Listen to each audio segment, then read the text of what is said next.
Welcome sa aming Simpleng Buhay Colonia. So ito na nga yung reason kung bakit kami nasa Ipil, Zamboanga, Sibugay kasi aattend kami ng wedding. So dun sa una nating video may nag-comment.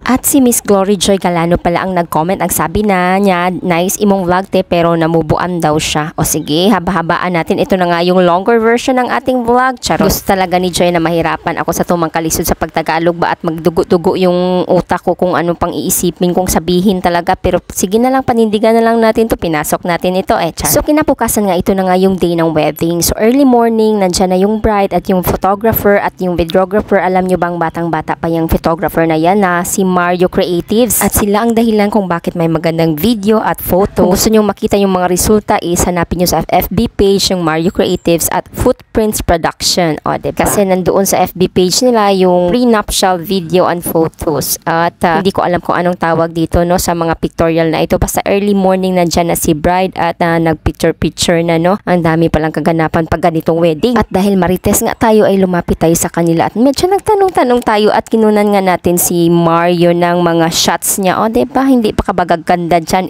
Ang dami-daming shots at pipilian pa yan. I-edit pa din niya yan dun sa computer niya. I mean, laptop niya. O, diba? Hindi ka naman sayang kung magbayad ka ng ganito kasi worth it naman talaga yung mga pagpuposing-posing mo dyan sa mga memories ng kasal mo kasi once in a lifetime nga lang naman ito. So, pagkatapos ng photos is video naman. Sabi ko, bakit dalawa yung camera? Kasi daw, isa yung kukuha ng mga medyo blurry or medyo vintage at isa yung mga light daw talaga. O, diba? Again, ang videographer nila is Footprints Production ng sila daw ang mga sikat nga videographer o photographer diri sa Zamboanga, Sibugay. Kaya mga taga Zamboanga, Sibugay, kung mag-birthday mo, kasal, uguban pa, ay i-hire na ninyo sila, charot. O, tingnan mo, Joy, nagbisaya na talaga ako kasi wala na akong maisip na Tagalog. At pagkatapos nga ng bride is kinuha na nga yung whole entourage, I mean the bridesmaid. Sila naman yung kasama ng bride na i-photo at i-video. Ganun, ang dami talagang kadaganapan. Buti na lang talaga yung room namin na tinulugan dito sa Roderick's Resort is malapit dito sa kanilang photoshoot. Kaya nakuna natin ang mga kaganapan dito. Charot. Habang busy nga yung entourage sa kanilang photoshoot at video shoot, ang mga anak ko naman ay busy sa kakaswimming kasi early morning pa yan. Mamayang hapon pa yung wedding talaga. So ang mga bata mag-swimming muna pa pala dito sa Roderick's Resorts kasi pag nag-check-in ka, exclusive yung pool na gagamitin mo.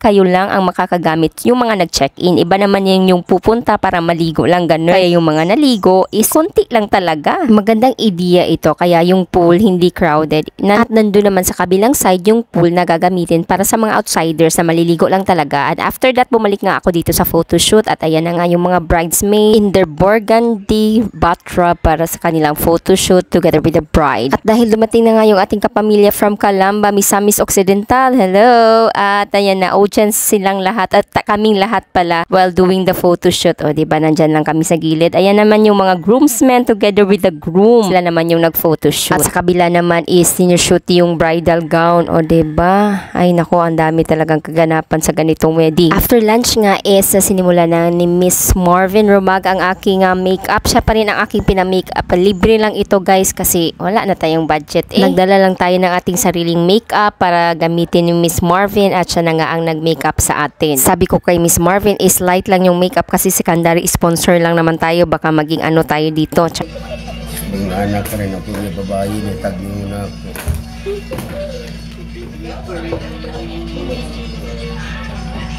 At pagkatapos nga ni Miss Marvin na make-upan ako is yung mother-in-law ko naman which is the mother of the groom. Dito ko na pinamake-upan kasi medyo malayo-layo yung room ng bride na nandun yung makeup artist. Medyo mas light lang naman yung gusto ni mother kaya ayan na. At syempre nandun pa rin lahat yung kapamilya natin from Calamba, Misamis Occidental. At shout out kay Shandy, kay Jamaica, kay In-In, o diba, kay Auntie Bibit at kay salamat sa support din yung tanan, charot. Pagkatapos ko nga sa hair and makeup is pumunta nga ako dito sa venue para i-check ko. Alam nyo namang marites ako, diba? At ayan na nga yung kanilang table arrangement. In fairness, napakaganda ng pagka-design at pagka-arrange ng mga flowers talaga naman. At this portion kasalukuyan pang nilalagay yung mga sweets, yung mga pagkain, at kung anong pang ilalagay dyan para makumpleto na nga yung buong details ng kasal na ito. At while waiting para mag-umpisa is nag-picture-picture muna tayo at talaga namang hindi talaga namang nakatutok si Mario Creatives at si Footprints Production sa mga small details talaga naman. O, diba? At si Kaya, may bago siyang friend.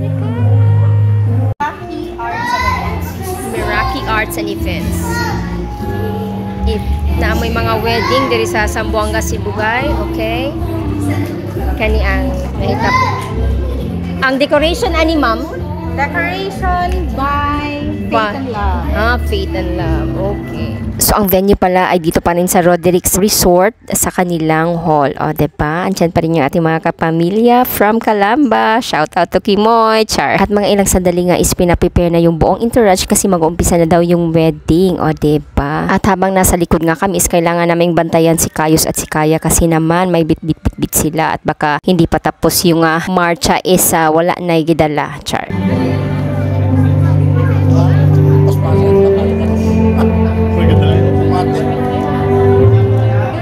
Flower Girls, Kaya Francine Ohuma.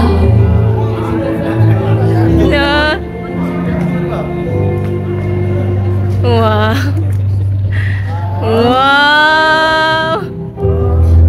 Gabi ka supportive ang mama.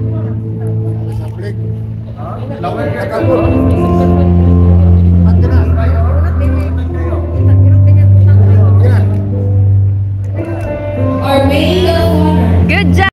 At praise God, talaga namang nag-cooperate si Kaya. O diba, may moment pa talagang sa gitna para talaga namang ihulog yung mga flowers. O diba? At ayan, andyan na nga yung newly wedded couple. At uumpisahan na nga yung wedding ceremony.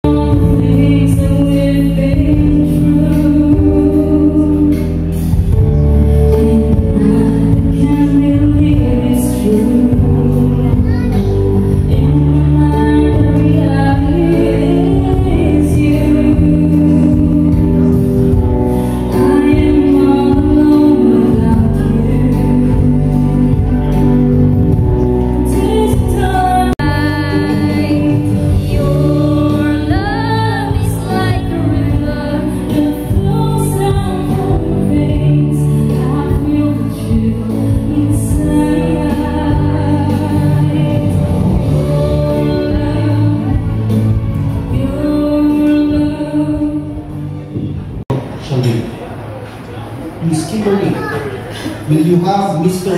Joar to be your wedding husband to live together according to the law of God in holy state of matrimony? Will you not comfort? Marami sa akin nagabang na gusto magbitay ng Anastasia. Pero ikaw lang. Sure. Mas yung babae na ngayon. Araw na to. Tumanggap ng grasya. At mamahalin kita habang buhay.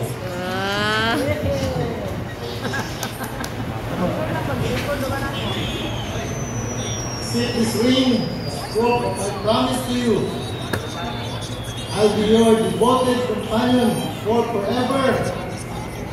This ring is my token of love to you. I am pleased to name you my wife now and forever. Yay. Everything I have.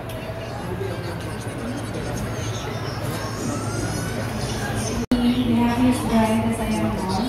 The relationship has not been so wonderful if you easily you have seen at my lowest and you helped me get through it.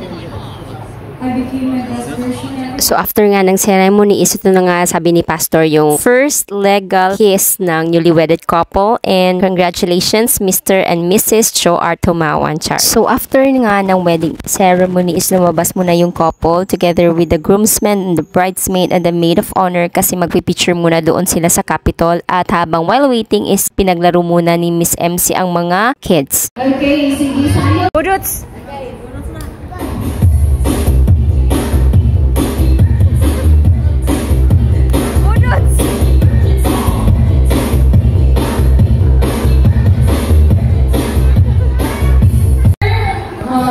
C. Cut. Tama. Next, ate. At mga ilang minuto nga is bumalik na yung couple para naman sa dinner ceremony. Same venue pa rin pero yung setup iniba lang. O, diba? At ilang minuto nga is andito na nga ang ating newly wedded couple at ito na nga ang kanilang dance. So yung groom sasayaw sa nanay at yung bride sasayaw naman sa tatay. Pagkatapos nga ng dance with the parents is yung couple naman ang kanilang first dance. O, diba?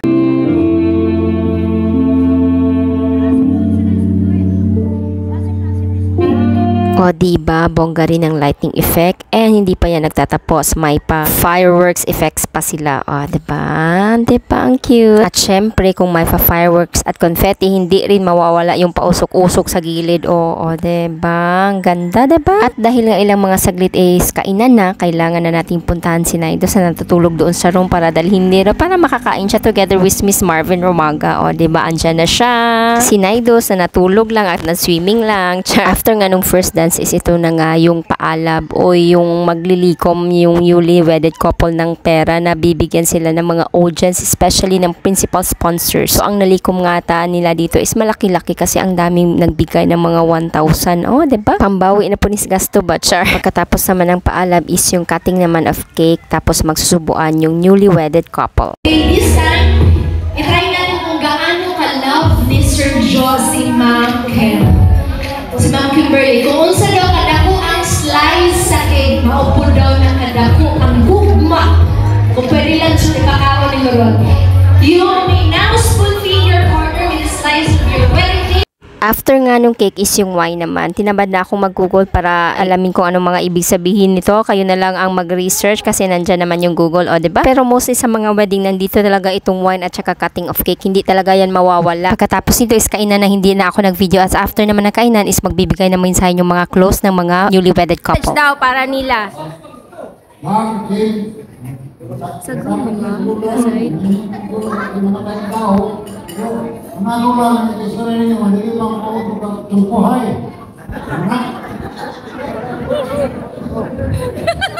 So dito ko nga na-realize na ang father-in-law ko pala is idol niya si Tulpo. Anyways, pagkatapos nga is tinawag yung mga single ladies and single men.